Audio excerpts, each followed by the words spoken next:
The following documentary is not for the faint of heart. It contains graphic images of torture and brutality, real footage of psychiatric treatments in action. This is the shocking history of psychiatry, from its origins through the decades to the present day. This is Psychiatry, an industry of death.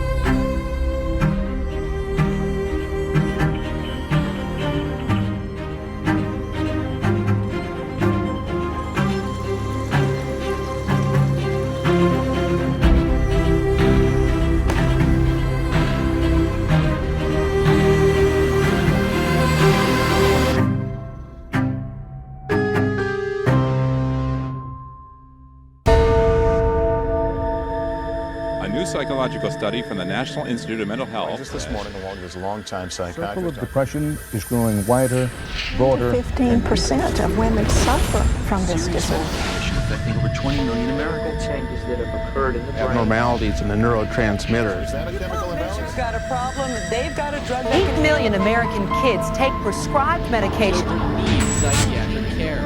But what if the criminal is mentally ill? The punishment, a form of aversion therapy. It appears on the show, but I want to... Seasonal affective disorder. OCD. Oppositional defiant disorder. Schools criticized for over-prescribing.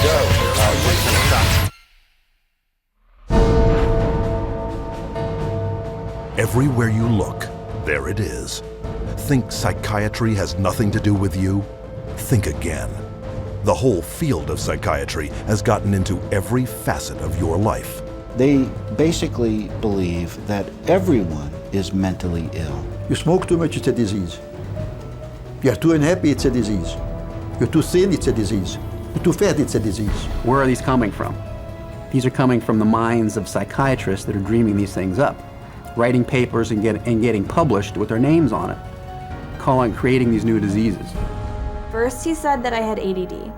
Then he said that I was depressed. Then he said I might be bipolar, but I don't have ADD anymore. And he said, you know, I've been noticing you, and I wonder if you have it too. What they decided is that both my husband and my son had a chemical imbalance that needed to be corrected with a chemical balancer. There is not one shred of credible evidence that any respectable scientist would consider valid, demonstrating that anything that psychiatrists call mental illness are brain diseases or biochemical imbalances. It's all fraud. There's no reliability of diagnosis, and there is no science. It's just pseudoscience. It's pretend science. This is one of the most open secrets in all of America in the psychiatric field, that nothing is being done that's legitimate, and they're billing for it. Psychiatrists claim that over 1 billion of the world's population is mentally ill. In the past 35 years, the number of people taking psychiatric drugs has more than tripled to over 120 million users today. And right now, they drug 20 million school children with stimulants and other psychotropic drugs. When recently asked about the scientific basis of their profession, those psychiatrists willing to be interviewed offered nothing but excuses. Psychiatric illness is not really illness. How do you evaluate if someone is cured or sick? Cure is certainly something we look forward to. We have no earthly idea how to accomplish. We're not good at causes. We don't know what causes mental illness. But that hasn't stopped them from pronouncing themselves mental health experts and treating people against their will. And the results are self-evident. This psychiatrist, man who's supposed to work to heal people, has done nothing but destroy this man's life, and in destroying his life, destroying the lives of all of his loved ones. Excuse me. They've damaged and ruined my son, and they've trapped him in a system. The way that they treated him and made him feel like he was worthless. Bryant was being kept dumb and high on Ritalin so that they could make $2,500 per month. He gave me Valium, and I got addicted to it. It wiped out my life. My life has been ruined. My joy has been stolen. She was laying there. She took two gasps of air and died right there in front of me. It is really tragic. It's awful. And it's being done for money. That's why it's being done. Oh, it's got to be in the billions. I don't know the exact number, but it's got to be in the billions. It's just unbelievable. This is so big that it boggles the mind. Take the human tragedy you have just seen and multiply it by the millions.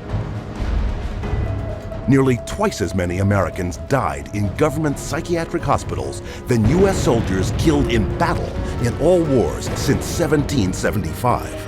U.S. government and private insurance pay out $100 billion every year for psychiatric services, substantially inflating the cost of medical insurance premiums. And while raking in nearly $1/3 of $1 trillion annually, psychiatry cannot point to a single cure. Hard to believe? That's exactly what they count on. And as we will show you, it's how they have been getting away with it from the very beginning.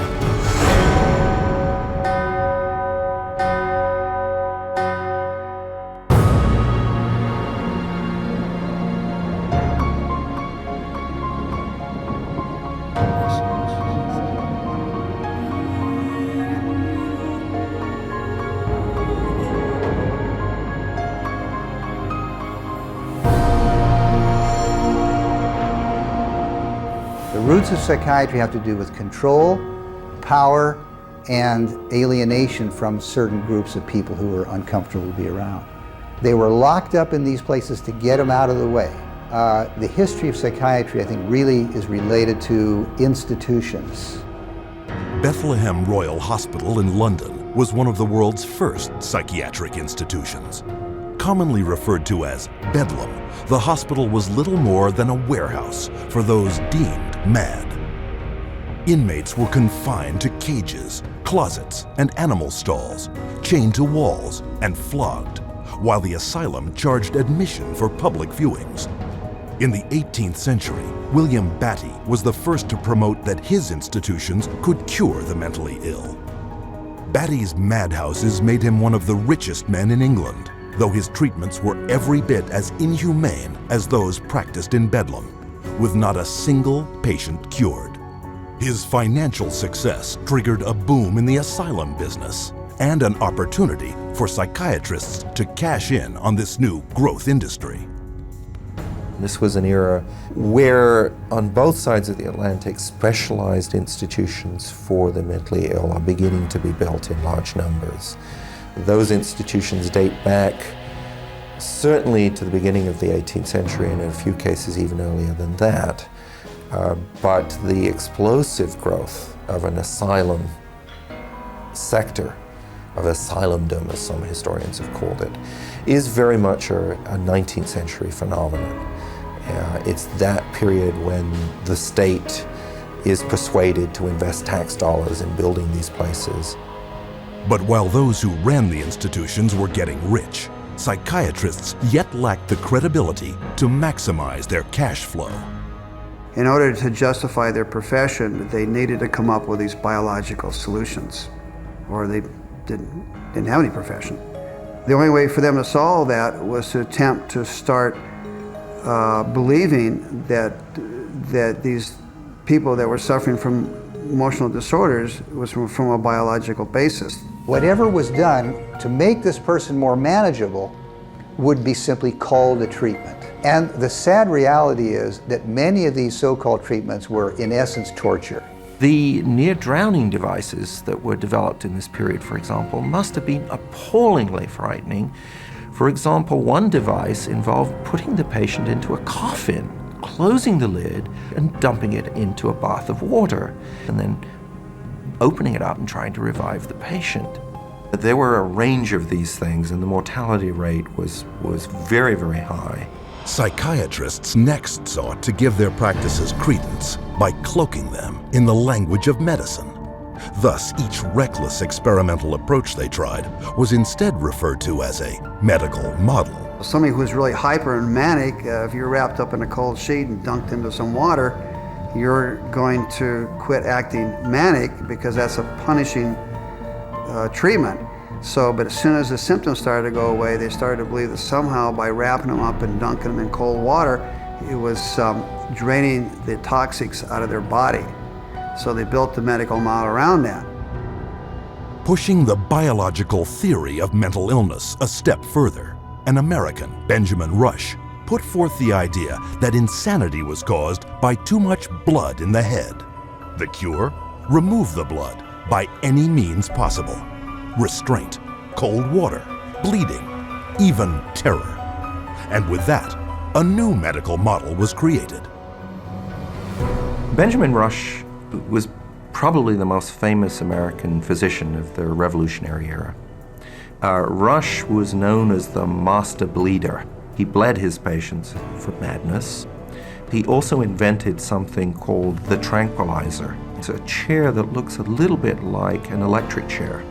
The patient was confined in this apparatus, sometimes with cold water applied to his or her head, for some hours at a time, and Rush announces in a letter that he's invented this new contraption and dubbed it the tranquilizer. Rush's often lethal procedures were detailed in his 1812 textbook, which remained psychiatry's authoritative source for the next 70 years. He was so revered that in 1965, Rush was enshrined as the father of American psychiatry on the seal of the American Psychiatric Association. As the 1800s wore on, psychiatry's mounting failures at curing madness threatened their financial bottom line, forcing them to invent new medical models. The cures promised when it was delivered. So by the 1860s and 70s, a growing mood of pessimism was covering Europe and North America, that effectively the new institutions were ever growing in size, but not growing in their effectiveness. The 20th century brought more medical models. American psychiatrist Henry Cotton mutilated his patients by removing their body parts, declaring this a breakthrough in the treatment of mental illness. The earliest target was the teeth and then the tonsils and the sinuses. But when patients didn't get better, the enthusiasts for this treatment then started to move down the body and to say, well, obviously patients have swallowed bacteria in their saliva, so stomachs need to go, spleens need to go, colons need to go.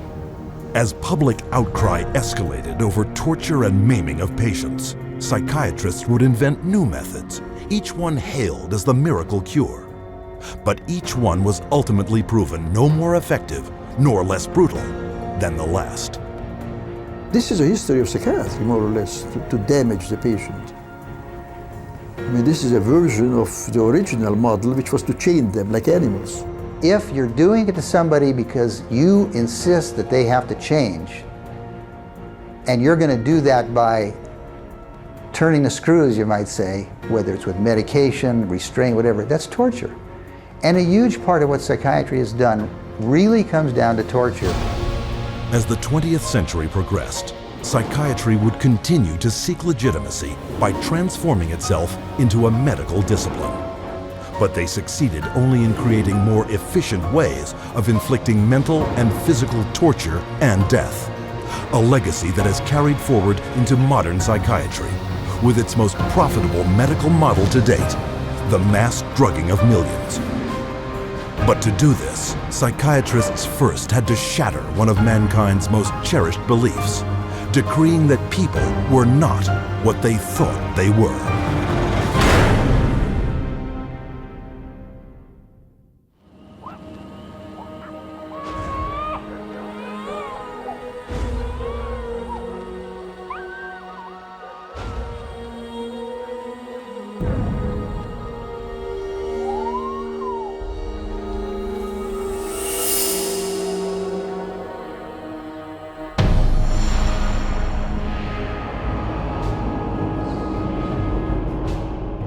Leipzig University, Germany, 1879. Professor Wilhelm Wundt experiments on the human senses. Wundt declares man's thoughts, personality, and behavior are nothing more than chemical reactions in the brain. Wundt became frustrated with his inability to change behavior because he was dealing with the original, psychology. That's the psyche, that's the soul.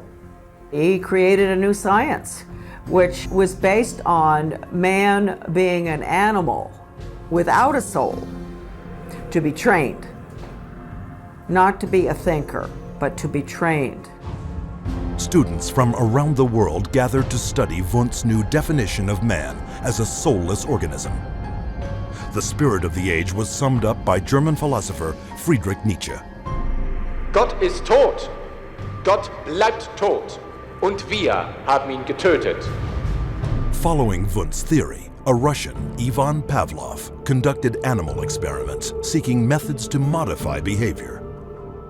Pavlov studied Wilhelm Wundt in Leipzig, Germany, in the late 1800s. And he experimented with dogs with electrodes and stimulus response, denying privileges, to denying rewards. And he noticed that when you brought out some food in front of animals, dogs in particular, that they would begin to salivate.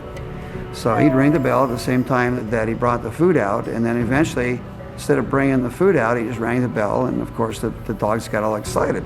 He called that a conditioned reflex. Pavlov's first human subjects were children. He punched holes in their cheeks to collect and measure their saliva. Pavlovian conditioning became one of the major foundations of a lot of behavioral science research in the 20th century. The idea that behavior could be controlled through repetitive conditioning became known as behaviorism. The behaviorists believed that all children are animals and can be trained as animals. This was the view of behaviorists. As a matter of fact, John Watson, the most famous of the behaviorists, says that you have to treat human beings or look at human beings the way you would look at the ox you slaughter. See, the behavior is not interested in what's up in your head or your soul, because they don't believe there is a soul. Watson's successor, Harvard psychologist B.F. Skinner, believed all behavior could be manipulated to suit whatever ends the behavioral psychologist was seeking. Skinner developed what's called operant conditioning, where he was able to demonstrate you can change animal behavior by certain schedules of reinforcement, by giving them rewards at certain times, and then you can teach pigeons to play ping pong, for example, and you can teach rats to run mazes, and you can teach human beings to seek certain economic or societal rewards. Skinner could actually shape new behavior patterns, and this actually was the sort of thing he quite soon became very famous for. Perhaps his most notorious experiment was the Skinner box.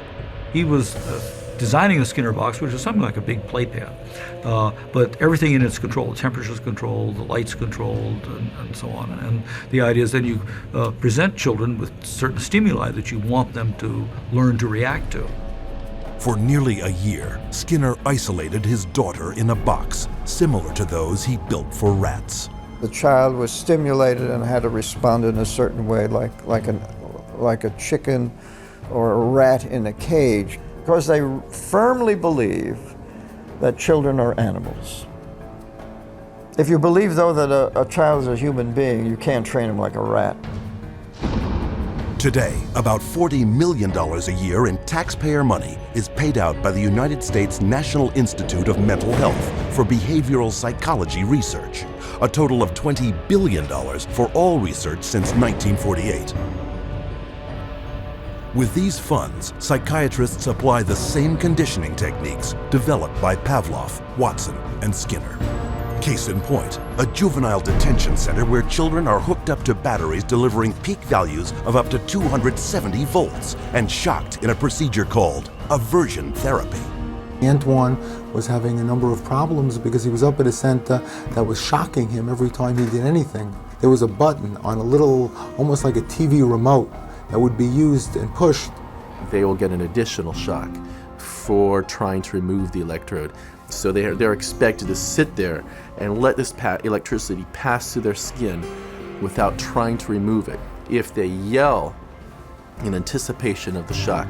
They will shock the student an additional time for yell. The cost to send a student to Judge Rottenberg from New York is about $214,000 per student. These students are tortured.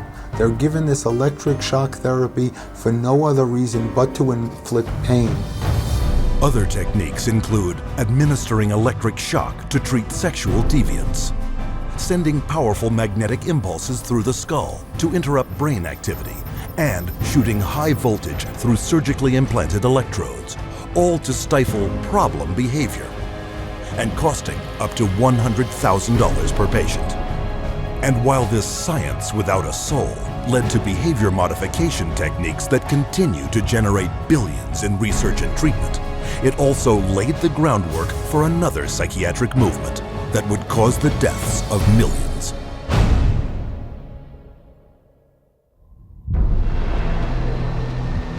January 1945. As World War II comes to a close, the full horror of Hitler's final solution is exposed, with grotesque killing factories unparalleled in human history, mass graves filled with corpses of men, women, and children, murdered by starvation, bullets, and poison gas. What could drive men to commit such atrocities against their fellow human beings? The answer is the pseudoscience called eugenics, created and promoted by psychiatrists and psychologists decades before the Nazis came to power. The eugenics movement got started in 1883 with Francis Galton, and he felt that human beings should take evolution in their own hands, and that the most talented individuals, the most healthy individuals, the most attractive individuals should have more offspring. There was great concern that people that they considered had poor genes were reproducing faster than the people they considered had good genes. They felt that a medical solution might be the proper one. This is what led to the sterilization movement. It resulted in sterilization of mentally ill people, sterilization of retarded people, sterilization of people we don't like politically and sociologically. So the problem is not with genetics.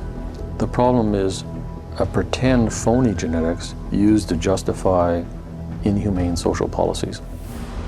Though never proven as anything but theory, by the early part of the 20th century, eugenics had spread to almost 30 countries, from England to Brazil, Mexico, Sweden, Russia, and most notably, the United States, where forced sterilization was widely practiced. Eugenics movement in Germany was somewhat different than the eugenics movement in the United States in that there were many more physicians and psychiatrists. Alfred Plutz was one of the pioneers in the German eugenics movement and how to control the population of those whom he considered inferior. In 1905, along with his brother-in-law, Ernst Rudin, he established the first organization for racial hygiene. Alle Völker müssen eine außerordentlich große Zahl von minderwertigen Schwächlinge, Kränkliche und Krüppel mit sich schleppen. Durch eine weise Gesetzgebung in diese Richtung würde auch zugleich in rationellster Weise die erforderliche Zuchtwahl getrieben werden können. Hitler was particularly impressed by American eugenicist Madison Grant. Grant's book, The Passing of the Great Race, was proclaimed by Hitler as his personal Bible. In his book Mein Kampf, Hitler further hailed eugenics as the science that would rebuild the German nation. Wer körperlich und geistig nicht gesund und würdig ist, darf sein Leid nicht im Körper seines Kindes verewigen. Das Recht der persönlichen Freiheit tritt zurück gegenüber der Pflicht der Erhaltung der Rasse. The German eugenicists welcomed the Nazi advent to power because the Nazi program could fund the very programs that they had in mind. The Nazis gave them political support, financial support, and conversely, the psychiatrists gave the Nazis a medical justification for their genocidal policies. Something like 40% of German psychiatrists had joined the SS by 1933. They weren't forced into the SS.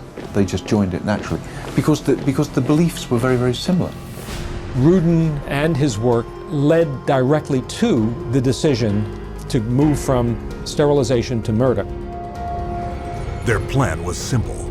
First, convince the public that feeble-minded undesirables wanted to escape the burden of their existence, but could not say it, and that killing them was an act of mercy. Then extend the definition of inferior to include Jehovah's Witnesses, Jews, gypsies, homosexuals, all unworthy of life.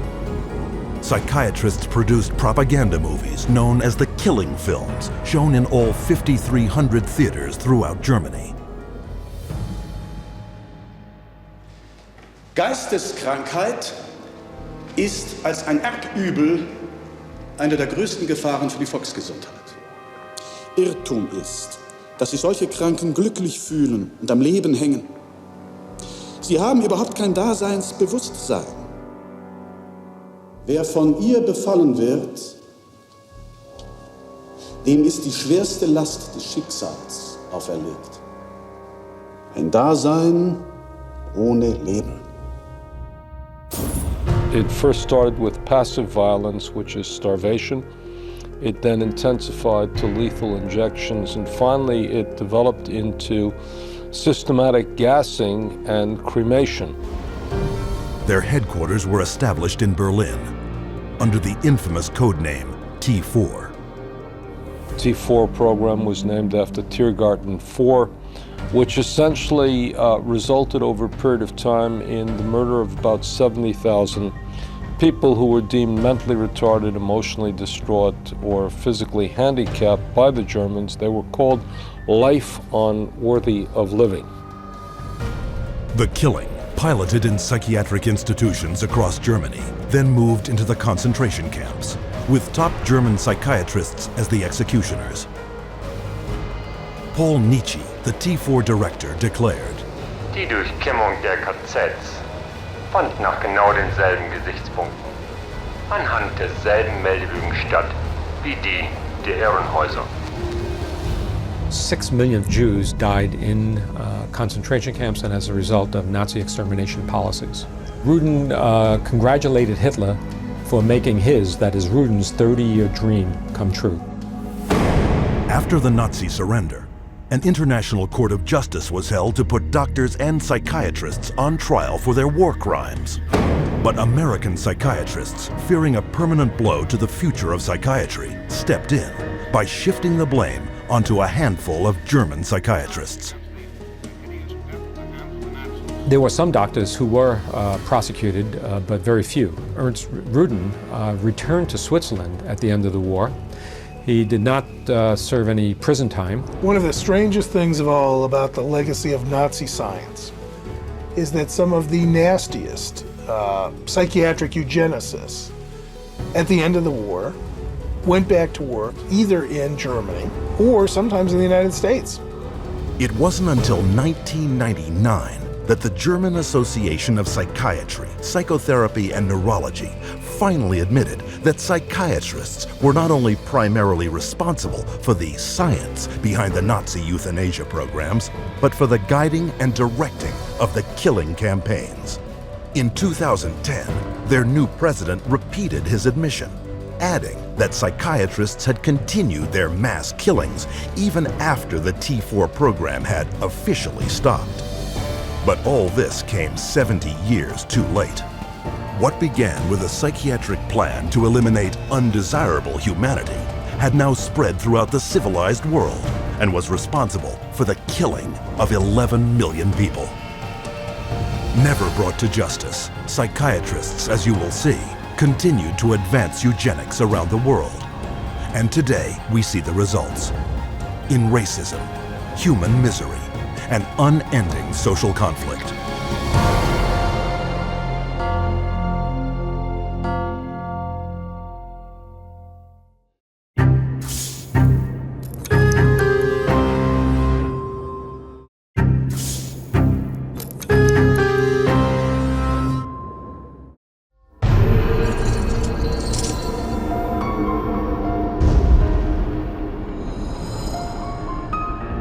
After World War II, a new eugenics was resurrected out of the bones and ashes of the old eugenics. The eugenics movement has been at the forefront to establish a new scientific racism that justifies oppression and exploitation and racism. In fact, racism is inseparable from the roots of psychiatry. The entire history of psychiatry, beginning with scientific conclusions that were made in the 1830s, was an effort to prove the intellectual inferiority of African Americans. Benjamin Rush is the father of modern psychiatry. And he is the one that gave us the term nigritude. He said that all blacks have inherited this disease. And this particular disease, it caused them to be inferior. In addition to that, it was the reason why it was very important that blacks remain segregated and separate from whites so that whites did not inherit this disease. Asserting that negritude was a form of leprosy, Rush justified segregation as a medical necessity. And that became an argument to continue slavery. The fact that you have brutalized a whole group of people had nothing to do with that. It had everything to do with some genetic link, and that basically you were just a diseased person. So when a slave master wanted to get rid of a recalcitrant slave, they could just say, oh, well, they're suffering from this disease. Drapetomania, that is the name of the mental disorder that was contrived by Samuel Cartwright, who said that blacks have a mental disorder if they had a desire to run away from slavery. Running away became such a common problem that psychiatrists attempted to give that a disease. He says, but that's a cure for that. And the question was, well, what's the cure for that? Frequent whippings, frequent whippings. You'd be surprised how that disease clears up when the lash is put in place of their excuses. After slavery was abolished, psychiatric racism not only persisted, it intensified. The American Journal of Psychiatry officially proclaimed that Negroes, as descendants of savages and cannibals, were ill-prepared for higher civilization, while their pseudo-science eugenics stepped up its racist activities. There is a clear and long and intimate connection between the eugenics movement and the Ku Klux Klan. Harry Laughlin, who was the Carnegie Institution's director of the Eugenics Record Office, had a close relationship to the Ku Klux Klan through the publication of a book called White America, which was written by a major Klan leader. So Laughlin wrote a glowing review of the book in the Eugenics News. And at the same time, you have the Ku Klux Klan using eugenics to justify their racist goals. But psychiatric racism wasn't exclusively American. Some of the worst abuses of the 20th century occurred in South Africa, where the government adopted the same racist theories and practices used by Hitler. This was no coincidence. The Prime Minister had studied eugenics as a psychology student in Nazi-influenced Germany in the 1920s. Dr. Hendrik Verwoerd is regarded as the architect of apartheid. He saw South Africa as a divided state with whites, blacks and brown people living in totally separate areas, with black people having no rights whatsoever. With apartheid in place, psychiatrists established mental hospitals throughout the country that were in fact nothing more than slave labor camps. These places operated under a private company by the name of Smith, Mitchell and Company. They were saving money through the cheap accommodation for psychiatric patients while making massive fortune out of money that Parliament had appropriated for medication. So it was a corrupt system. When this operation was finally exposed, it was discovered that thousands of patients had perished. While at the same time, the psychiatric camps profited $90 million. The World Health Organization issued a report declaring that psychiatry cultivated racism and that its camps had a parallel in the ownership and trading of slaves. During the 1960s civil rights protests in the United States, psychiatrists continued psychiatry's legacy of racism, claiming that black activism caused symptoms of violent schizophrenia, such as delusions, grandiosity, and dangerous, aggressive feelings. In 1972, American psychiatrist Lewis "Jolly" West went a step further, hatching a secret aversion therapy experiment called the Violence Center. His government-funded plan: implant electrodes in the brains of African American and Hispanic males to shock them should they exhibit any violent behavior. And if that didn't work, chemically castrate them with drugs. When West's racist proposal met with public outrage, the plan was quickly shelved. Though psychiatry's unrelenting racist theories were blunted, they were not stopped. In 1994, psychologist Richard Herrnstein co-authored The Bell Curve, claiming to prove that blacks were genetically disabled and therefore inferior to whites. The Bell Curve really argues a very old eugenics idea. It argues that people are born with different kinds of intellectual abilities, that these are inborn pretty much at birth. It goes back to the notion that somehow black people are genetically and biologically inferior to white people as a way to justify what was really its programs of social racism and social sexism. And you see that kind of thinking going on in public school testing and IQ testing and educational testing and tracking. And this new tool fit into that old mold. It was a new tool that could prove the intellectual inferiority of African Americans. The psychiatric profession has done great damage, certainly in the past, and far too many in the present too, to subvert democracy and perpetuate racial stereotypes, even more, deep racism in society. We have to battle against this continual misinformation, disinformation, pseudoscience. It can be repackaged in whatever form or format it is. But if it is based solely upon the color of one's skin, it then is the merit of that human being I just reject. And so today, the flame of hatred continues to burn, fueled by pseudo-scientific lies. This is the heritage of psychiatry, as a justification for racism and as a pretext for political repression.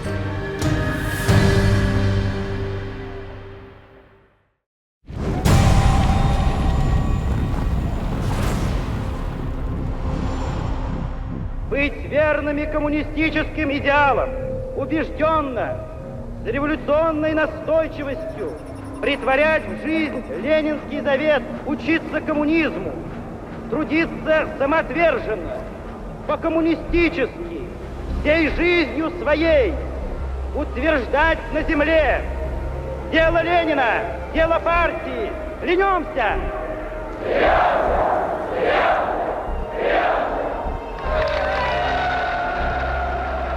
The Soviet regime demanded absolute loyalty. Those who did not toe the party line were considered dissidents and labeled enemies of the state. With no more than a whisper to the secret police, they would vanish into one of these special psychiatric hospitals. Despite the risks, these so-called dissidents put their ideas of freedom into action. Я вел жизнь тайную, конспиративную. Никто не знал, что я это делаю. У меня была маленькая подпольная типография, и я стал делать листовки. While others considered themselves loyal Soviet citizens. Я, например, считал, уверенно считал, что я один из лучших советских людей. Когда уже даже меня арестовали и написали особо опасный государственный преступление, я рассмеялся. Я при нем, при этом же самом нынешнем генерале, рассмеялся. А он меня вызывает психиатра на утро. According to Soviet psychiatrists, they all suffered from inflexibility of convictions, a symptom of a new disorder, sluggish schizophrenia. Вот когда добьешься, тогда я заем. Так, до конца пей. Пей, ну я не буду с ним. Ребята, ну заставьте его. Давай пей. А дальше еще любишь Like their counterparts in other countries, the Soviet psychiatrists prescribed powerful drugs to cure their patients. Они никогда их с удовольствием не принимали. И находят пути их не принимать. Мы же обязаны просмотреть прием лекарственных продуктов, чтобы больные лекарства дошли до больного. Вот они где-то уже, как говорится, в горле проглатывают, все, ротовая полость чистая. И потом вот такие делают какие-то движения, отрыгивают. Врач на обходе говорит: как себя чувствуете, Петр Петрович? Я говорю: послушайте, вот, там, когда 5 кубиков галоперидола, то надо, например, слюна до полу, там перекошенность вся, значит, одни мышцы растягиваются, другие сокращаются, совершенно ужасные позы, лицо все ужасное, на душе страшно просто. Я человека, вот самое главное, описать это состояние невозможно.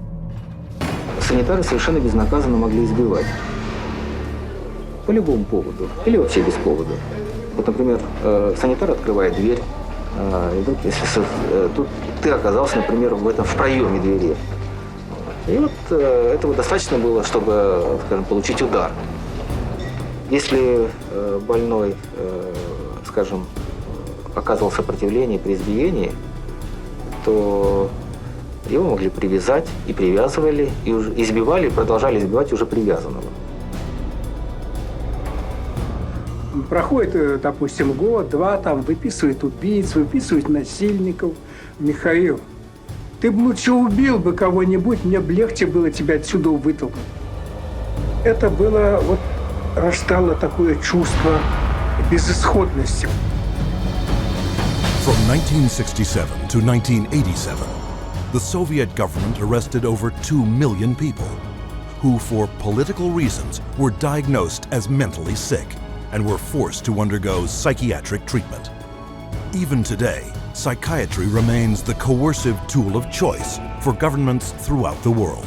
What we've learned is that in Gitmo or Guantanamo Bay, that we had teams of healthcare professionals called the biscuit teams, behavioral scientists, psychologists, working with the military to advise them on how far you could push a prisoner. There are abuses that have been documented around the world. We have healthcare professionals who have committed potentially acts of treason within their medical ethics. And there's nobody supervising that. There's nobody making them stand accountable to their medical ethics. But psychiatrists have never reserved physical and mental torture exclusively for political prisoners. Throughout history, they have repackaged it and sold it to the public as therapy.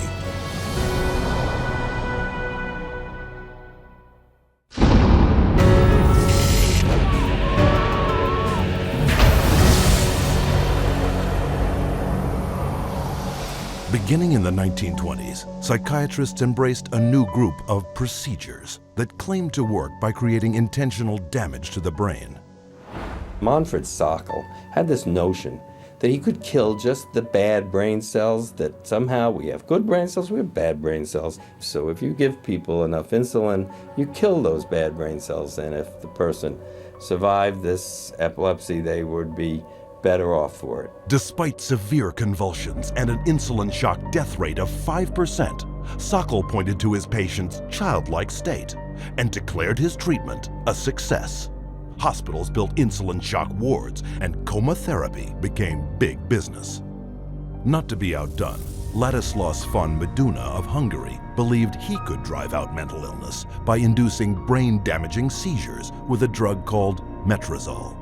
He noticed his epileptics had no mental health problems, and his mental health patients, his psychiatric patients, seemed to have no epilepsy, and so he thought doing one would obviate the other. The theory was that epilepsy and schizophrenia couldn't coexist in the same brain, and that if epilepsy was induced, that a seizure was caused, it would, quote, drive out the schizophrenia. There's no scientific basis for this whatsoever. Metrazole was fast and lucrative. In a morning, a single psychiatrist could chemically shock 50 patients into a docile and manageable state. By 1939, metrazole was so popular with psychiatrists and staff, it was used in 70% of American hospitals and in almost every other country in the world. The financial success of insulin and metrazole sparked the development of an even more profitable method of inducing brain-damaging convulsions. How is electric shock therapy done? We use these electrodes. We place them on the patient's head like this, and then by means of this machine, we pass a controlled electric current through the brain, just for a fraction of a second. The patient doesn't feel it. The story behind this miracle cure began in a Roman slaughterhouse. In Italy, in 1938, two Italian psychiatrists decided to observe that before slaughtering pigs, in order to make the pigs more docile, they would apply electrodes to their temples that were hooked up to wall current, and that this stunned the pigs, but it didn't kill them, and they could then slaughter them. Well, this gave them the encouragement to try inducing convulsions with electricity.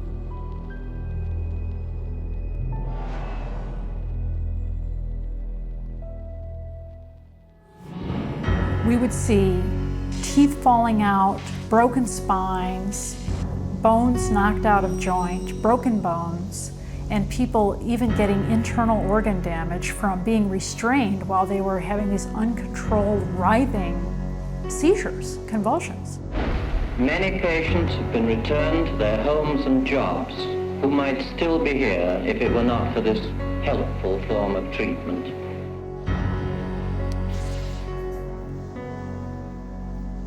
Having successfully sold brain damage as a cure, psychiatrists searched for even more precise ways of targeting the brain. This was jump-started in 1848 when an explosion blew a steel rod straight through the head of Vermont railway worker Phineas Gage. While Gage survived, his personality was dramatically altered. 70 years later, Portuguese neurologist Igaz Moniz would try to obtain a similar result by drilling into a patient's skull and squirting pure alcohol directly into the brain, killing the tissue of the frontal lobes. Moniz called this new procedure a lobotomy. Dr. Walter J. Freeman would become lobotomy's most infamous practitioner. He discovered he could do it faster without having to drill through the skull. There was no anesthesia, and he would just lift up the eye and stick nothing more than an ice pick right into the brain, right under the orbital bone, and then just rake the thing back and forth until he was satisfied that he had caused enough disruption of brain tissue, and then pull it out. Freeman traveled the country in his lobotomobile, hacking apart his patients' brains on stage, or sometimes right there in the vehicle. And he would pull up and offer lobotomies to people, get referrals from the local doctors, or sometimes people didn't even go through doctors. They'd go right to the lobotomobile, and he would just do the brain-damaging procedure right there. By the time his surgical privileges were revoked after his last patient died on the operating table, Freeman had performed or supervised over 3,500 lobotomies, more than 25% of which, by his own admission, left his patients in a vegetative state. They lobotomized 1 million people in the 40s and the 50s and beginning of the 60s until they came to the conclusion that this was a destructive treatment. But though the stories of miraculous cures were soon exposed as brain-damaging frauds, psychiatrists kept one step ahead, inventing new forms of psychosurgery, passed off as medical advances. I completely shuddered from head to toe. And that's what I heard in my head when he drilled something in my brain. Northwest, actually, of the centre hole. I'm sorry I had to do that. Yeah, why did you have to do that? I went, oh, funny, and Did you? my head all shook inside. Oh dear. Oh, my head shook inside. Yes, all right. Everything shook, the eyes, everything, the teeth. Oh, that's all right. That was grievous bodily harm done to my brain. And nobody has the right anyway to play God with somebody's brain. The whole operation took about 8.5 hours, and they kept me awake for every second of it. And I remember every second of it. And I still remember it to this day because I have this operation every day of my life. Whether I like it or not, I have it. Psychiatrists still tout the benefits of psychosurgery, a treatment that earns them $3.1 million annually. But in the wake of lobotomy's tarnished reputation, psychiatrists were quick to push electroshock back into the spotlight. Renaming it electroconvulsive therapy, they now give patients anesthetics to squash their screams and paralyzing agents to avoid watching the writhing of agony.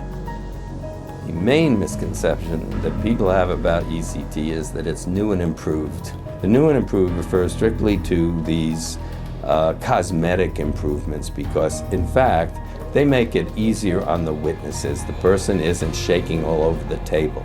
They're paralyzed now. It isn't new, it isn't improved, it is worse.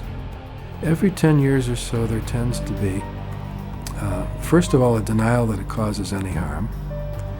Secondly, an acknowledgement that it might have caused harm, but here's a whole new approach, and now this one is blameless, without any research to back it up. The ECT machine can produce anywhere from 50 to 400 volts.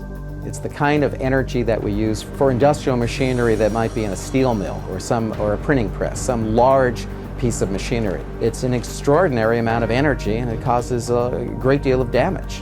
And while stories of prisoners physically mistreated with electroshock are well publicized, the amount of voltage doled out by psychiatrists for ECT is up to 33 times greater.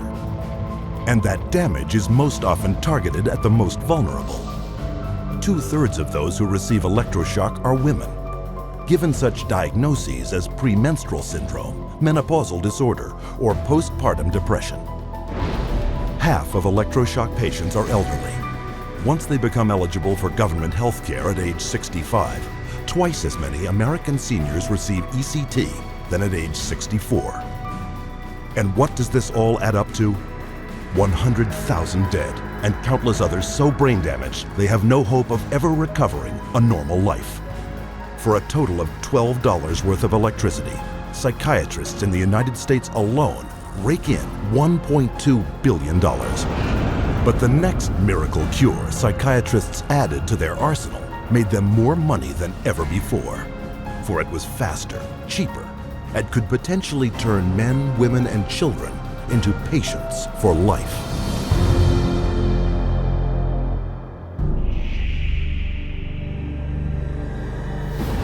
By the early 1950s, psychiatrists discovered their next miracle cure. A chemical originally designed to kill parasites in pigs, their new discovery hindered brain function in much the same way as shoving an ice pick into the eye socket. It was an old treatment in a new disguise.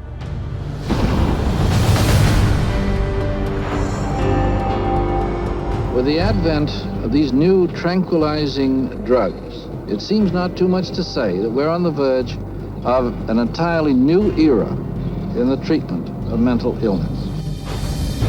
Dubbing it a chemical lobotomy, Canadian psychiatrist Heinz Lehmann described Thorazine as a simple, easy-to-take pill with the same effects as psychosurgery, but without the mess. Thorazine provided psychiatry with the entry into mainstream medicine. It had its magic bullet. If I'm a psychiatrist and I have to spend an hour talking to someone in psychotherapy, there's only so much I can charge for that hour. But if I can come in, give you a pill, and send you back out in 15 minutes or 10 minutes, that's a much more efficient use of my time monetarily. What psychiatrists didn't tell the public was that Thorazine caused a crippling neurological condition known as tardive dyskinesia. And that's a neurological syndrome where you have muscle twitches, abnormal jerks, which are uncontrolled, and they either last for a long time or sometimes they're permanent. So that's very clear, very well recognized long-term or permanent brain damage from these medications. Mr. Blount has virtually no signs of his original illness now. The signs that the movements of his mouth are completely side effects of the drugs that he was on for 20 years. Mr. Blount is quite rational. He understands what's going on. And if you're patient, he can carry on a very rational conversation with you. Even when you remove the drug, it may still remain. It means you have caused a permanent disabling of the brain. In the late 50s, you get the first signs of it, people starting to worry about it. But it's not until the late 70s that psychiatrists start warning their patients about it, 20 years. Thorazine's manufacturer, SmithKline French, had good reason to keep a lid on the bad news. In the first year alone, SKF saw a more than 500% return on their original investment.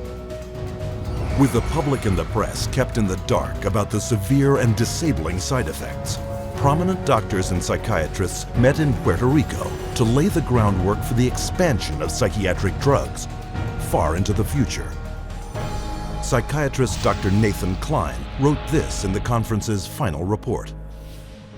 The present breadth of drug use may be almost trivial when we compare it to the possible number of chemical substances that will be available for the control of selective aspects of man's life in the year 2000.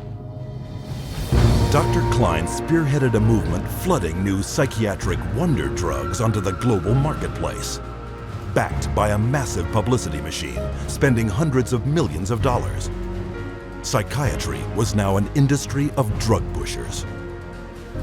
By 1970, the American Psychiatric Association was so dependent on drug company money that 30% of its annual budget came from pharmaceutical advertisements in its official journals.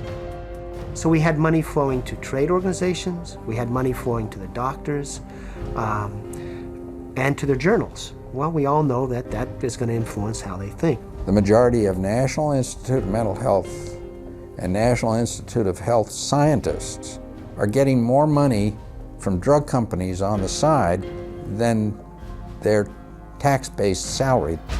With so much money to be made, all psychiatrists needed was a scientific theory to justify it. Their solution? An official report declaring that all mental problems derive from a so-called chemical imbalance in the brain, requiring drugs to correct. This chemical imbalance is one of the greatest fallacies ever foisted upon patients and the public. There is no chemical test to show an imbalance related to any psychiatric disease, whether it's depression, anxiety, what have you. The chemical imbalance is for the benefit of the psychiatrist. It has to be there so that psychiatrists can treat it. But fraudulent chemical imbalance theories could not hide the mounting evidence of common and terrifying side effects, such as akathisia. Akathisia is like an extreme inner nervous agitation. People describe it as wanting to crawl out of their own skins. And this happens with great frequency, and it is absolutely, totally well understood to be associated with suicide and violence and homicide. After years of these reported side effects and cases upon cases of violence, self-mutilation, and death, in 1991, health experts, legislators, and the public finally forced the FDA to order an investigation. I know with absolute certainty that if Charles had any idea of the side effects of Prozac, he would never have taken it. I had two sons, David Lee, age 8, Billy 16, wife 20 years, all gone. I'll tell you why. After being on Prozac for 21 days, my wife shot and killed both of these two boys right here. She turned the gun to herself and shot herself twice. I took the 9mm automatic, sat down on the bed and put the gun to my head. And I blew a 4-inch hole out the back of my arm instead of my head. Thank God I was a lousy shot. Had someone looked further into Prozac, steps could have been taken to avoid it. What was supposed to be an unbiased hearing was a panel of psychiatrists, the vast majority with personal financial ties to pharmaceutical companies. They basically couldn't find an expert, a doctor, a psychiatrist, at a leading medical school who basically in some way or another didn't have a consulting agreement, hadn't taken money from the pharmaceutical companies. I do not find from the evidence today that there is credible evidence to support a conclusion that antidepressant drugs cause the emergence and or the intensification of suicidality and or other violent behaviors. 500 deaths, 33 murder cases, and over 20,000 adverse side effects. Would you like to tell me why this drug is still on the market? Is there an alliance, an unholy alliance between the psychiatric community, the pharmaceutical industry, and the FDA? And the answer is yes. This unholy alliance became all too apparent in 1997, when pharmaceutical companies persuaded the FDA to allow them to advertise directly to the public, with psychiatrists providing medical endorsement. And in just 3 years, sales of psychiatric drugs skyrocketed, almost 2.5 times. When the numbers of violence and suicide victims shot through the roof, public outrage finally forced the FDA to issue warning labels on antidepressants. But by then, 13 years had passed, billions of dollars had been made, and psychiatrists were marketing their next wonder drugs. Over 120 million of the world's population are taking psychiatric drugs, backed up by fake science and endorsed by regulators who are bought and paid for. Their harmful medications gross more than $84 billion a year. And while psychiatrists were finding a way to diagnose and drug millions of people across the globe, on another front, they were continuing their assault on our most personal freedoms.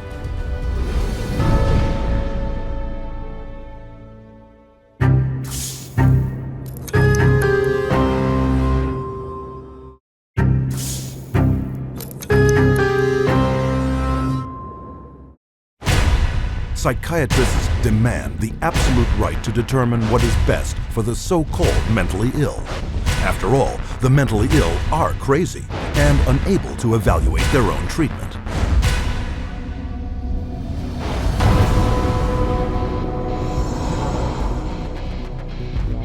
To enforce their authority over others and keep their institutions filled at profitable levels, psychiatrists use a method called involuntary commitment. When you go to a real doctor, say a family doctor or a cardiologist, a patient always has the right to refuse treatment. So there is no such thing as involuntary treatment when it comes to clinical medicine as practiced by real doctors. Psychiatrists, of course, believe that people can be treated against their will. In 1956, psychiatrist Winfred Overholser presented a plan to Congress intended to take involuntary commitment to a whole new level. The plan: purchase 1 million acres of Alaskan wilderness, build a huge mental asylum, and change the commitment laws so that anyone could be shipped off with no more than a simple nod from a psychiatrist. The bill sailed through the House of Representatives, but when the public caught wind of the plan, they became enraged, referring to it as Siberia, USA. The bill was quickly struck in the Senate. But while the death of the Siberia bill put a stop to their large-scale plans, involuntary commitment still remained the most effective and profitable method for filling psychiatric institutions. Again, the person has committed no crime and has no trial and is sent directly to a mental hospital, which is really a prison. How many people go to an insane asylum and say, please lock me up? Doctors don't lock up anybody. Psychiatrists lock you up. Even children can be taken from their parents with little legal recourse. They just invaded our home. They came in with officers. Our kids were scared. You know, they come in with pieces of paper and say, you're giving us your kids. And it's like, you know, how can they just come in and do that? She said, you could be arrested for medical neglect. And I said, but how was that when, you know, this is my child? And I see that he doesn't need that much medication. Why would you threaten me with something like that? At 10 p.m., 2 policemen and 2 social workers came to my house and took all 4 of my kids away. Once committed to psychiatric hospitals, patients are drugged and restrained. The more a person objects, the more this objection is construed as symptom of a mental illness. At which point the person would be locked up in restraints. There would be the ankle, the knee, the waist, the head, the wrist, and the shoulder restraints. And if there was almost any resistance at all, the person then would be medicated to a point where they would almost be knocked out. We had one case where they actually took a patient in a seclusion room and beat him up. And then they lied about it to the services that investigated. So it's a pretty wide range of abuse issues that we've encountered.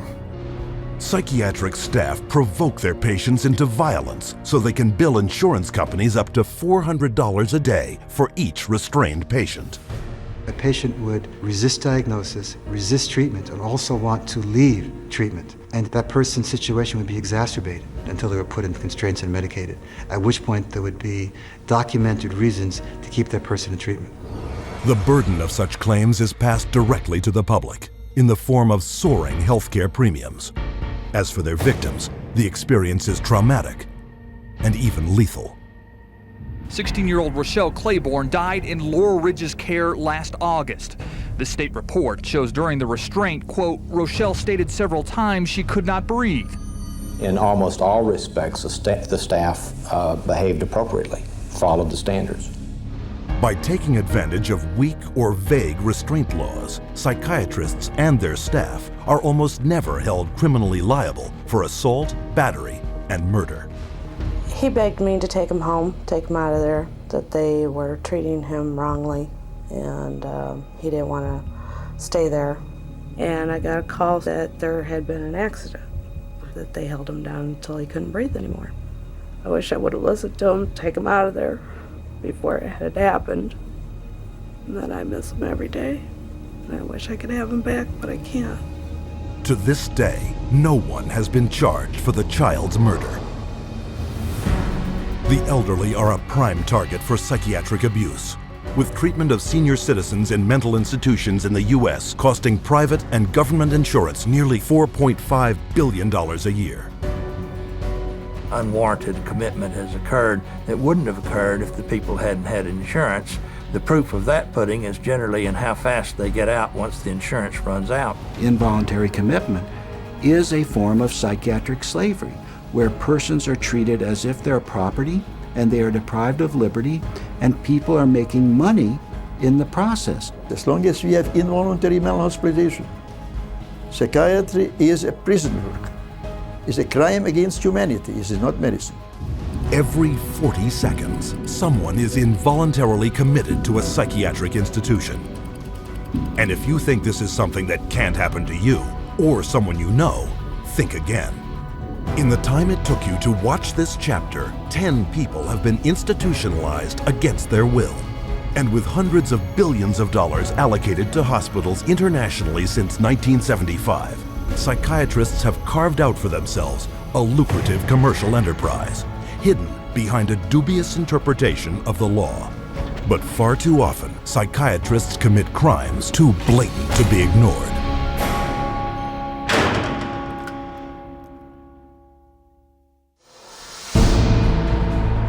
The FBI has raided the headquarters of one of the nation's largest operators of psychiatric hospitals. Hundreds complained of overbilling, misdiagnosed conditions, and insurance fraud. Investigators say they found more than 5,000 similar cases in all 50 states. Psychiatrists clearly are getting rich. Psychiatrists traded drugs for sex, filed false insurance claims, and exploited patients sexually. We have uncovered some of the most elaborate, aggressive, creative, deceptive, immoral, and illegal schemes being used to fill empty hospital beds with insured and paying patients.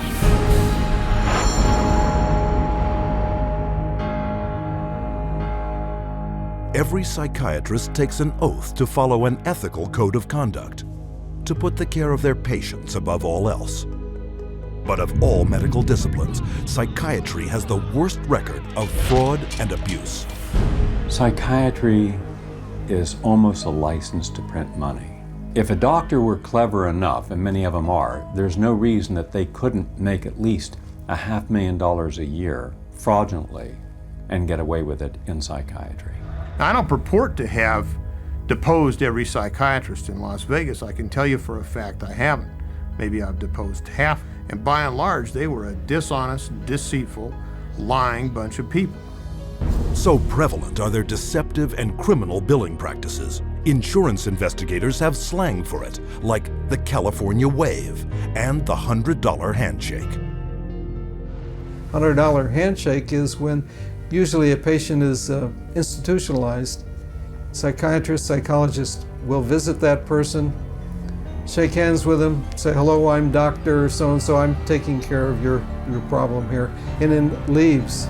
They might have 10 or 20 patients there. They bill an hour for each one, and they might be in the hospital for a total of 30 minutes. So 20 patients, 20 hours, and they'd send the bills off to Medicaid. We see that most of the victims of recovered memory therapy were women who had excellent health insurance, whether it was government insurance or private insurance, because many insurance policies wouldn't pay for this kind of long-term nonsense. So those people were targeted because of the nature of the insurance that they had. Every year, the U.S. psychiatric industry defrauds government and private insurance of $5 billion, using any means possible to deceive the public. There were some advertisements, very seductive advertisements, for people wanting to lose weight and were having problems losing weight. And they would be given, all expenses paid to go to a particular spa.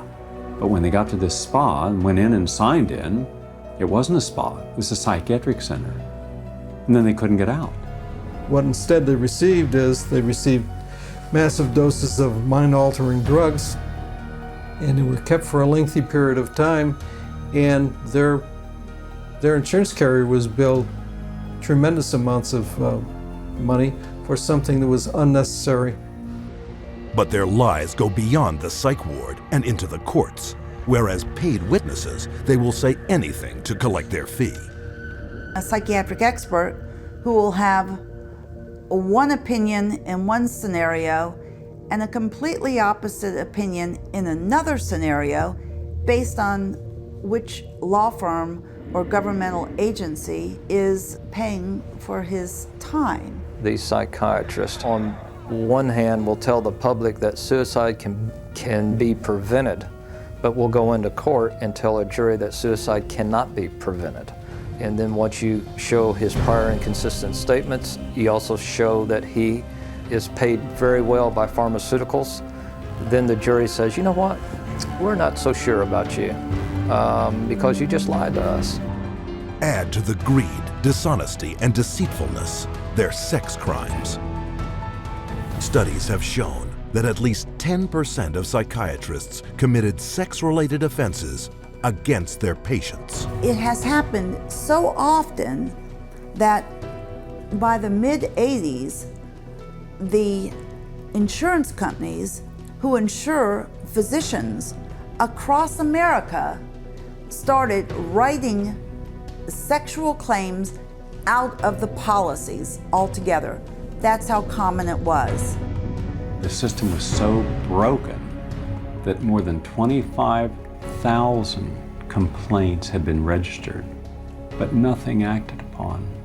When a psychiatrist has a patient, a female patient, and abuses them sexually, there's a very high probability they'll get away with it. I've seen many cases where the mental health professional becomes very disturbed and is using very strange and odd treatments, and that can go on for many years with no one finding out about it because it's not very public. It's quite private. Things happen behind closed doors. Tragically, their sex crimes often involve children. Case in point, Dr. C. Markham Berry. On the surface, a well-respected member of his community. But all that shattered when he was arrested on child molestation charges. Van loads of child pornography were removed from his home, and the subsequent investigation uncovered his sexual abuse of former patients, boys aged 7 to 17, who he photographed and sodomized. All part of what the state called 50 years of Berry's rampant, undetected sexual escapades with children. This is not an isolated incident. It is the carefully masked character of many members of this profession. In every country throughout the world, you could well find psychiatrists committing rape, sexual abuse, murder, and fraud. And as you will see, psychiatry's entire credibility depends on the biggest fraud of all.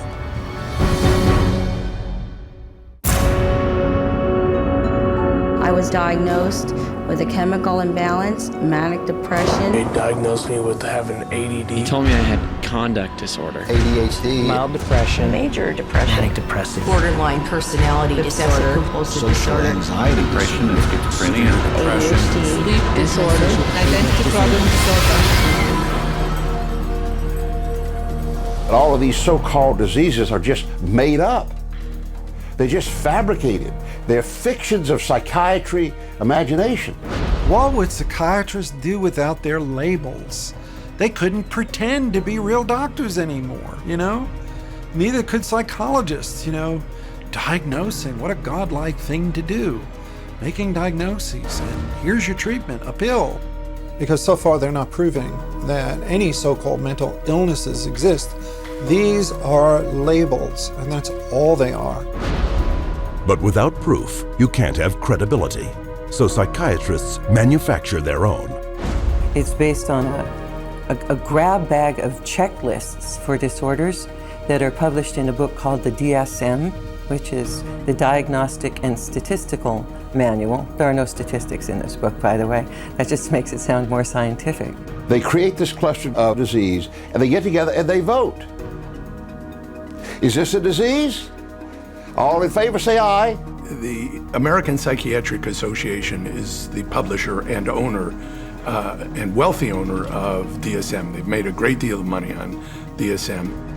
Since the first edition of the DSM, the number of mental disorders voted into psychiatry's diagnostic manual has grown to 374. And with each new disorder, psychiatrists create yet another way to defraud the public. If you have 27 ways to bill in the DSM, that's 27 ways to bill. If you have 300, that's 300 ways to bill. So you can pretty much find anyone walking on the street that could fit into a DSM somehow. When you build insurance companies, you can't say the word. You've got to say a number. And they have numbers for the most ridiculous things. You know, like arguing with your mother or peeing in the bed. Adolescent rebellion disorder is an official psychiatric diagnosis. Arithmetic learning disorder is an official psychiatric diagnosis. General anxiety disorder is a recent diagnosis. The psychiatric industry takes advantage of that. They say, wow, we can get these things categorized and make it look scientific, so let's label everything. Now we have a label for it. We can put a coding. If you've ever seen a medical insurance form, everything has a code. In DSM, it just looks like sort of some magical numbers. Of course, what we're talking about is reimbursement for mental health treatment as an illness. The more types of codings, the more types of illnesses you can come up with, the more claims can be paid, and the more reasons for treatment, and the more reasons for revenue for the psychiatric establishment, for the hospitals, and of course, the pharmaceutical companies. Incredibly enough, while presenting the DSM to the world as scientific fact, psychiatrists freely admit its utter lack of science. We have no diagnostic reliable markers for almost any illness there is in the DSM. What we're testing for in psychiatry, it's hard to say because there's nothing specifically. But as far as a test that's clinically useful, basically we're not there yet. We don't have any laboratory tests that we can use to determine whether somebody does or doesn't have a mental illness. There are no good biological tests for detecting mental illness. There is no test, there's no biopsy you can do. There is no chemical test right now. There are no specific tests to confirm the diagnosis or show the improvement, like any blood tests or any x-rays or anything like that. Oh, in my practice, I don't do any tests. I just speak with people and listen to them, and then I make a decision in what kind of illness. These diagnoses vary as widely as the psychiatrists who make them. In this hidden camera footage, a person visited several different psychiatrists, complaining of the same symptoms. I'm extremely unorganized, and I didn't used to be. It's caused problems in the family. It's caused problems getting, I'm self-employed. You've got ADD, ADHD, and you're depressed. And your depression is bipolar depressed. You have a brain chemistry disorder, and it's probably genetic. You have a lot of the symptoms of depression. So it seems like it is a mixed picture. What that means is like we got some depressive symptoms and some, high symptoms. If you're bipolar, I'll need to give you a mood stabilizer. We don't know. I kind of doubt it. It's considered low-grade bipolar. You're more with ADD than ADHD. And as far as medications for depression, because I would recommend that you start a medication, which are Prozac, Zoloft, Paxil, Celexa. Usually Focalin XR is pretty good. I'll give you some Lexapro in the morning and some Trazodone at night. Lamictal is a better medication for that. It works in your depression also. But the treatment for any bipolar cycling is the same. Lithium, Remeron is another one. Trazodone, Tegretol, Depakote, Wellbutrin, Lexapro, Lamictal, Equitro, Depakote, Ritalin, Lithium, Ambien. You may need an antidepressant also with your Lamictal. We don't know if I give you a medication if it is going to work or not. To a certain degree, it's trial and error. You never know if it's the right drug. How many people have I cured? Well, there are no real cures right now in psychiatry. I have cured none of my patients. We're always challenged by our lack of knowledge. I mean, in fact, we don't know what the causes of mental illness are. Most mental illnesses, we do not know the cause. Of course, it would be nice to know exact reasons of disorders, but maybe in the future. I'm the Director of Research at the American Psychiatric Association. We don't know the etiology of really any of the mental disorders at the present time.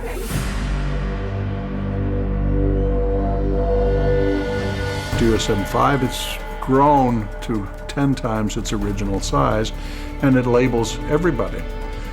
I could find 5 diagnoses that would fit you or anybody else in there.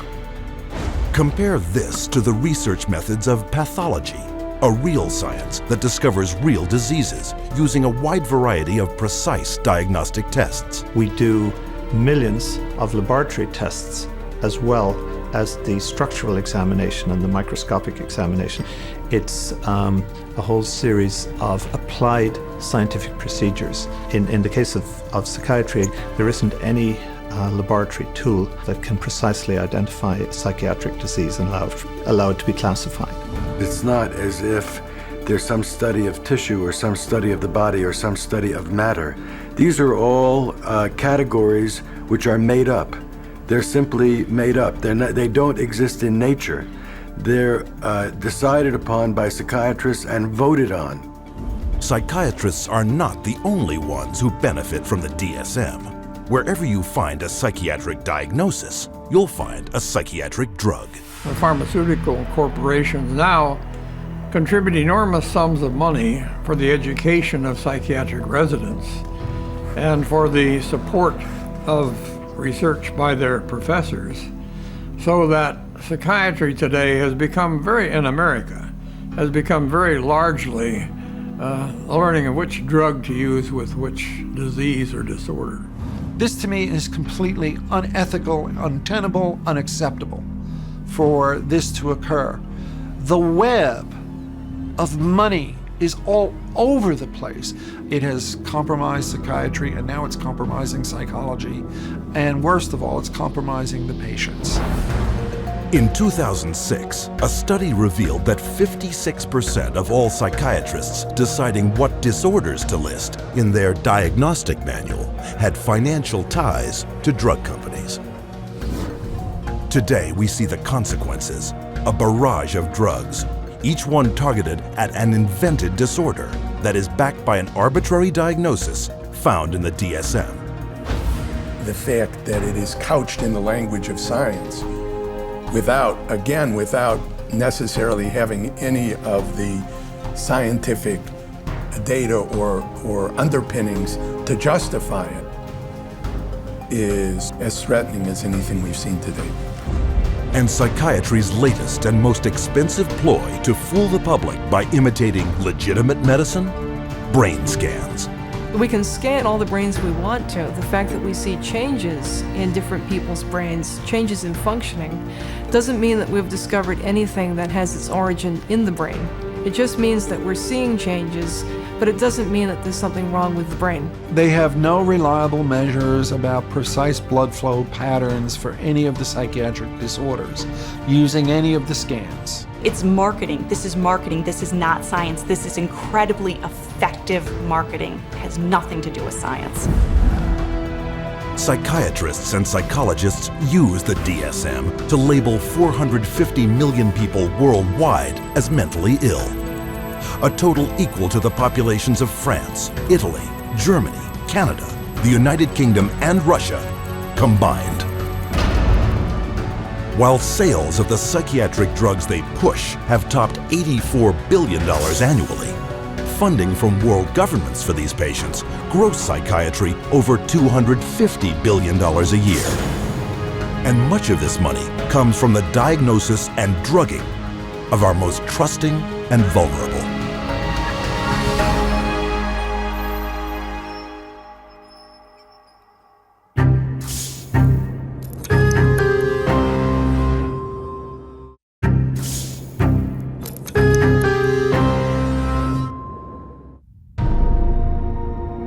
We have swallowed all manner of poisonous certainties fed us by our parents and school teachers.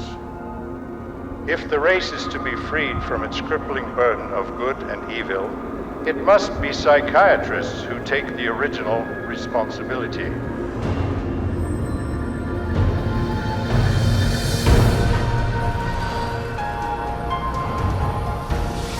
Brock Chisholm's declaration typified the psychiatric onslaught aimed directly at our school system. They actually said that the purpose was social control, not to pass on knowledge, not to give him something so that he can go into the world of work. In 1950, psychiatrists and psychologists from around the world met at the White House to propose a total reorientation of the public school system. The White House Conference on Mental Health in the 1950s was a landmark that served to bolster the idea that schools would serve their communities better as mental health clinics than they would as institutions of learning. In the early 60s, the world of psychiatry started to really go places in this country. Little by little, it came into our schools, our educational system. And by 1965, it was written into law. Psychiatrists were given the green light for the wholesale labeling and drugging of school children. A child is labeled ADD or ADHD the minute he can't sit still for a 10-15 minute period of time, or he talks constantly or ignores the teacher completely. That will get him and earn him an ADD or ADHD label. The labeling of attention deficit hyperactivity disorder, ADHD, went into full swing in 1987. Within 1 year, 500,000 American children would be diagnosed as ADHD. By 1997, that number had soared to 4.4 million. In response to widespread public alarm at this apparent epidemic of mental disease, the U.S. government-funded National Institutes of Health assembled a panel of prominent doctors and psychiatrists to explain to parents and educators exactly what ADHD was. I would like any member of the panel to describe a typical ADHD in terms of symptomatology. Mark, would you like to? Since you see them in your practice. I think the panel has been frank, and the difficulties here are immense in terms of these. It is hard. It's very hard to know how to answer this question. They cannot, even when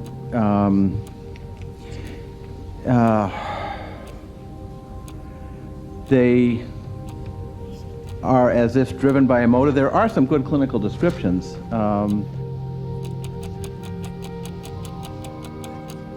And I think, I think part of the problem is the profession keeps changing the diagnosis.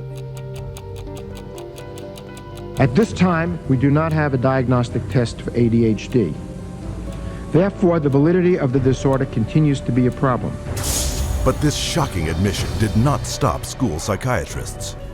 2 years later, the number of American students diagnosed with ADHD had shot up to 6 million. Today, 20 million children worldwide are labeled with some form of mental disorder, a diagnosis often made in a matter of minutes. We would sit behind a two-way mirror along with the parents. We would then look at the child. We would do small manipulative activities with them to see where their deficit was. It was wrong what we were doing. We were looking at a 5-minute glimpse of this child's life and saying, okay, here you go. Here's a little pill, take it, you'll be fine. Those little pills like Ritalin, Adderall, and Concerta are classified by the U.S. Drug Enforcement Administration as highly addictive substances, right along with cocaine, opium, and methamphetamine. When I was on the Ritalin, it made me just feel totally different, like I wasn't even who I was. I was, flipping out, was twitching, going crazy. I felt like I was out of it all the time, like I wasn't there, I wasn't human. You're just a zombie, pretty much. You do what you can just to get by and just don't do anything extra. My mother never teased me, but she thought I really had ADHD and I was wrong, and I had something wrong with me. So I thought she'd feel bad and feel sorry for me if I died. But then again, I thought that she would miss me a lot, and I also love her a little more than I wanted to kill myself. And so I stopped when I realized that. The abundance of prescription medications created a new income source for kids, selling their meds to their schoolmates. It's called kitty cocaine. They take the Ritalin and they just repackage it and they sell it on campus to the kids because it's like speed.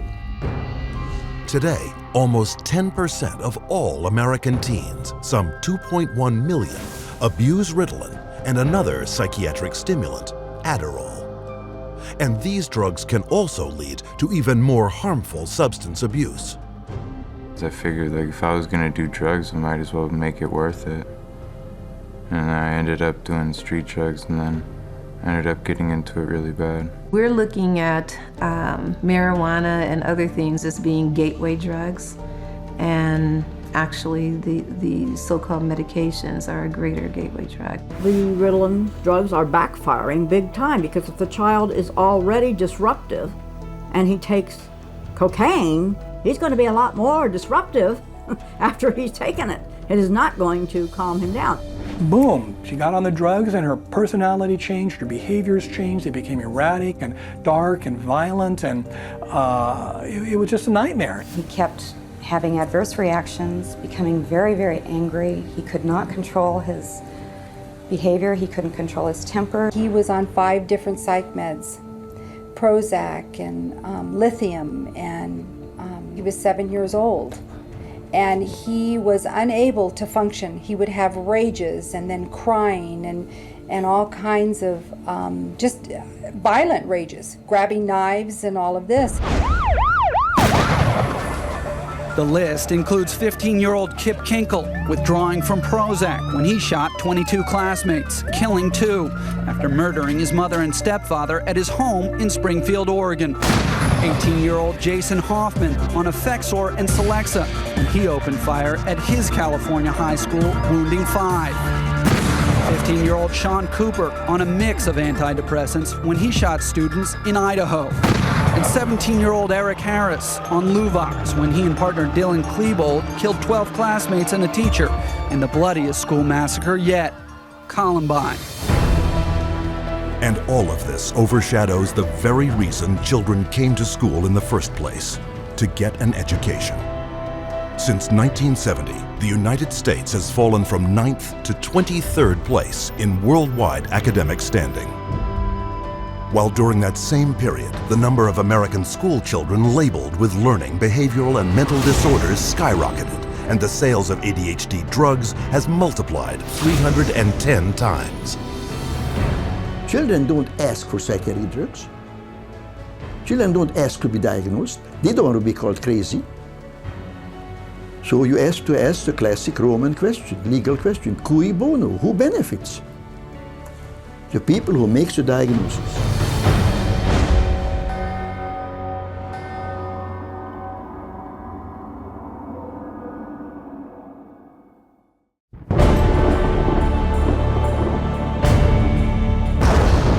Psychiatry should actually go into government, that politicians should listen to psychiatrists. Psychiatrists should be in every parliament and should direct and monitor political activities.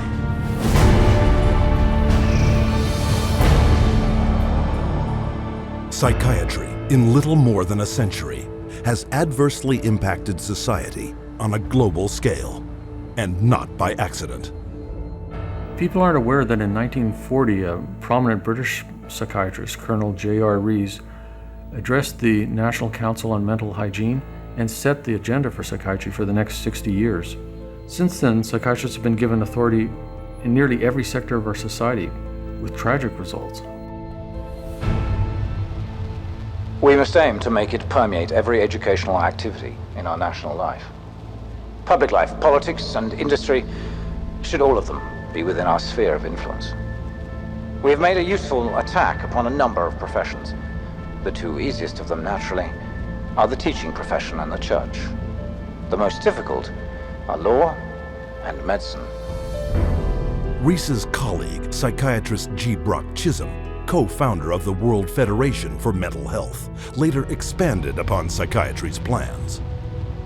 To achieve world government, it is necessary to remove from the minds of men their individualism, loyalty to family traditions, national patriotism, and religious dogmas. To implement their plan, American psychiatrists convinced the U.S. Congress that mental illness was a national threat that only they, with vast increases in funding, could solve, and thus began massive U.S. government expenditures for psychiatric research, which have climbed from $1 million a year in 1946 to $1.5 billion today, an increase of more than 150,000%. As psychiatric influence spread across America, it also spread throughout the world. Behind crisis after world crisis, you'll often find the handiwork of psychiatry. Example, Serbian psychiatrist Jovan Raskovic, who demanded the ethnic cleansing of Croats and Muslims because of his firm belief in their racial inferiority. The result, Bosnia in the 1990s, where Raskovic's colleague, psychiatrist Radovan Karadzic, and Prime Minister Slobodan Milosevic established Balkan concentration camps, where the mass torture, rape, and murder of the innocent happened once more. One military psychiatrist explained how it was done. C'est très difficile tuer millions de personnes. C'est très difficile, techniquement difficile. Les Allemands étaient bons techniciens et ils ne pouvaient pas, ils pouvaient seulement 6 millions de Juifs exterminés. Ils massacrent, par exemple, 100 ou 200 de personnes, ou violent 100 femmes et 100 jeunes filles, pour que les autres sont effrayés et échappent. Alors vous avez le terrain pur. With century-old Pavlovian conditioning, coupled with modern-day mind manipulation techniques and drugs, psychiatrists and psychologists can turn average men, and even children, into mass murderers. You could train them to use firearms indiscriminately. You could train them to shoot people with very little feeling or thought. You could train them to use abusive and brutalizing procedures in order to obtain information with no hesitancy, with no concern. Key terrorist acts have been influenced in this way. In the wake of 9/11, Osama bin Laden was characterized as the mastermind behind the attacks. But an acknowledged brain trust and commander of Al-Qaeda is Ayman al-Zawahiri, educated in psychology and pharmacology at the University of Cairo, and the author of the Al-Qaeda training manual on the use of coercive psychiatry. And orchestrating the terrorist bombings in Madrid Abu Hafiza, another Al-Qaeda operative, relying on those same techniques to manipulate the minds of men. You can implant memories. Memories are potent sources of motivated behavior. If you implant enough memories of specific kinds, you can shape and change the nature of human thinking and feelings. And it was thought to be a kind of ultimate weapon, because what greater weapon could there be than control of the human mind? You can control minds, and you can move people around, particularly when you control their lives. It's easier to control their minds. When we look at psychiatry and psychology, social control is the primary agenda. And that agenda manifests in another way throughout the world right now, with mental health screening campaigns fed to the public under such innocuous-sounding names as Teen Screen. The national government is actually encouraging it and wanting to test every single kid in our public school system. All children are put under this kind of a test for psychiatric evaluation, a 10-minute test that tells them absolutely nothing. I predict that upwards of 90% of all the people screened will be diagnosed as having a psychiatric disorder, which means that we'll have an entire generation that will be a perfect profit center. The man behind the Teen Screen program, psychiatrist David Schaffer, consultant to the U.S. Department of Defense. They're not just screening children to have complete control of the 52 million children in school. They're screening now, and they will screen their parents, and they will screen all adults in America. The idea of mass screening for mental illness in the American population, run by a government initiative, is one of the scariest ideas I ever heard of. Psychiatry is politics, has always been politics. It is politics pure and simple, because psychiatry was always the application of force against people who don't want to be forced. It's a sad thing, and parents better wake up. Society better wake up, because we're in serious trouble if they don't. In the 1940s, psychiatrists announced their intention to infiltrate all sectors of society. This is now a reality. We don't have an epidemic of mental illness. We have an epidemic of psychiatry, and it's harming and killing in the name of mental health. Something can and must be done about it.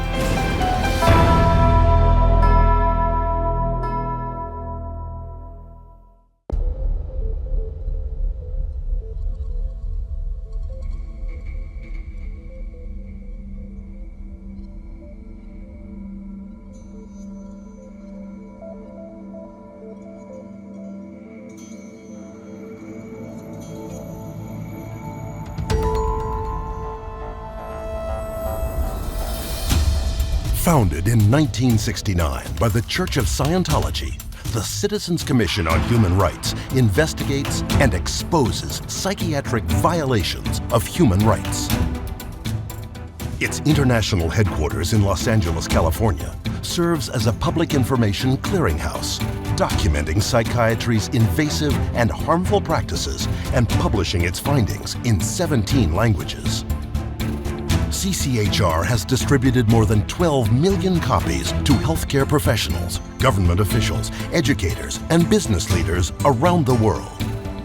While the documentaries and public service announcements it's produced have appeared on television and across the internet, informing nearly 200 million people with the facts about psychiatry and psychotropic drugs. CCHR International also operates a hotline to provide free assistance to individuals who find themselves caught up in the mental health system. What is today a global human rights movement began more than 30 years ago with a fight for the freedom of one individual, Victor Ghiori, forcibly committed to a Pennsylvania psychiatric hospital. The hospital psychiatrist claimed Ghiori was babbling incoherently and diagnosed him as a paranoid schizophrenic. But Ghiori wasn't insane. He was speaking Hungarian. CCHR filed a lawsuit against the hospital and its abusive psychiatric treatment.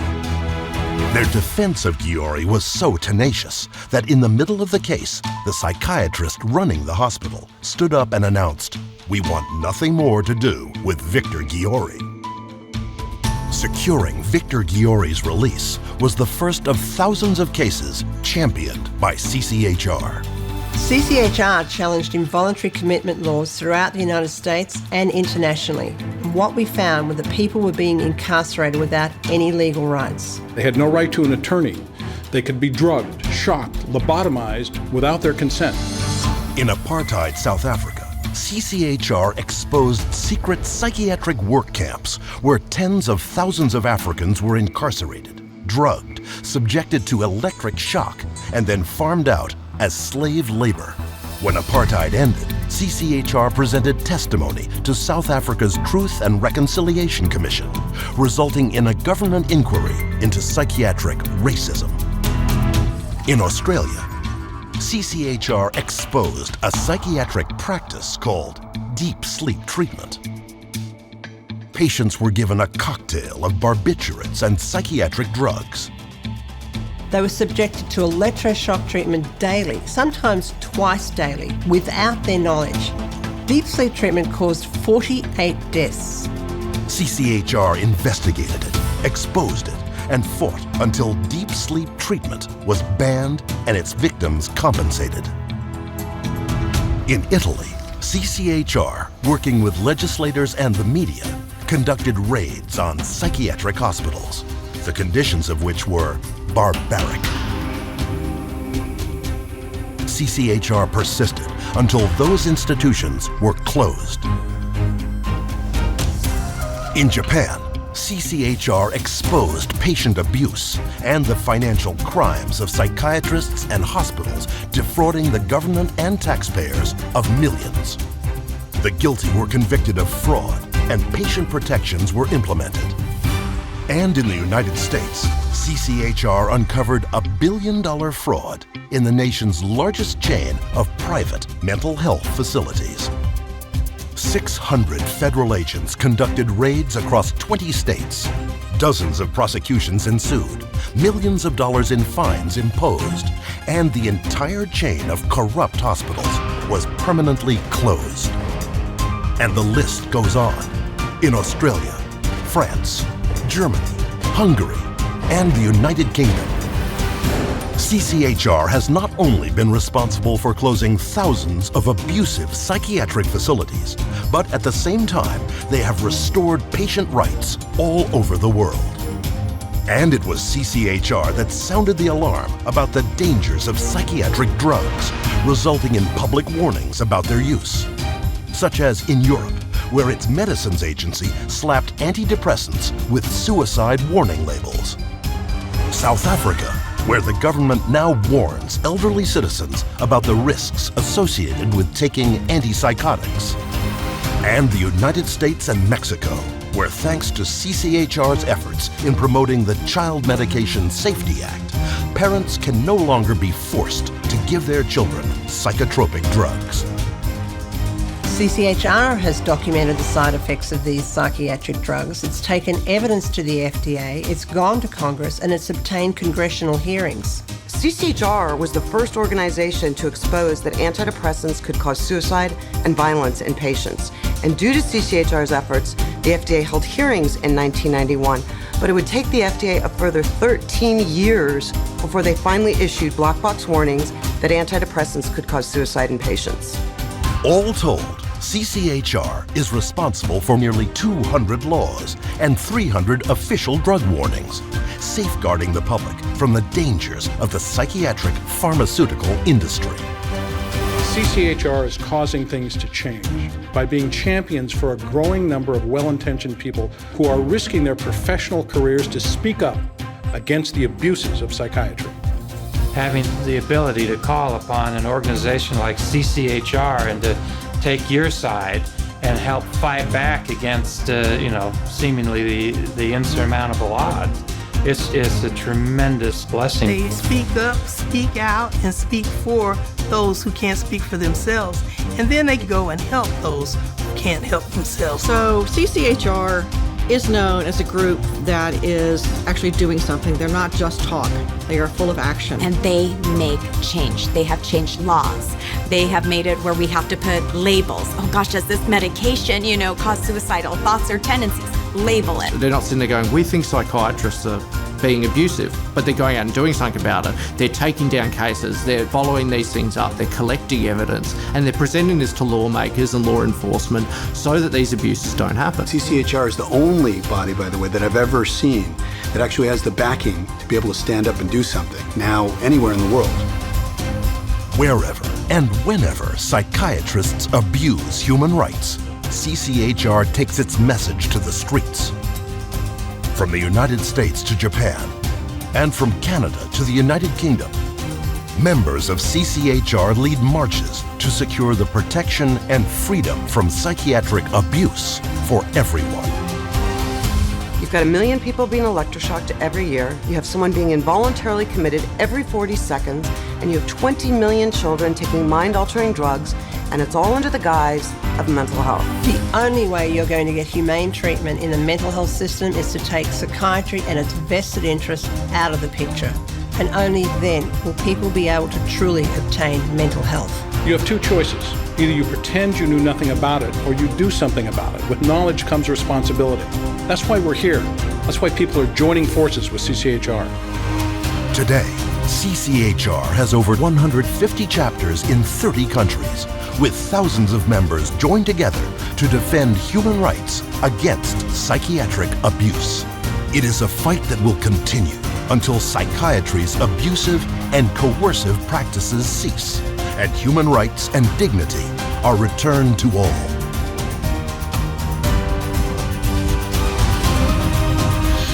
If you need help or to report psychiatric abuse, go to cchr.org.